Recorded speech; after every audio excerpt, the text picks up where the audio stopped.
నా ప్రియమైన చెల్లి, అక్క, అన్న, తమ్ముడు, నీకు వందనాలు చేసి ప్రేమతో చెప్తున్నా, ఆశువుగా మనం చేసే ప్రార్థనలు సైతం దేవుడి దగ్గరికి పోతాయి.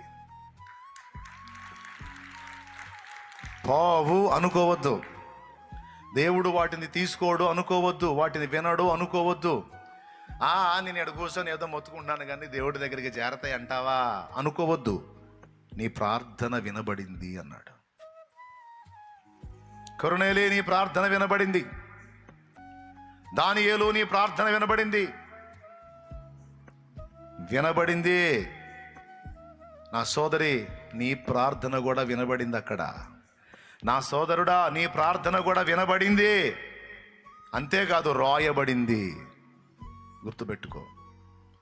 ప్రార్థనలు చేసి మనం మర్చిపోతామేమో కానీ మన ప్రార్థనలను తన యొద్దకు తీసుకున్న దేవుడు ససేమిరా వాటిని మర్చిపోడు.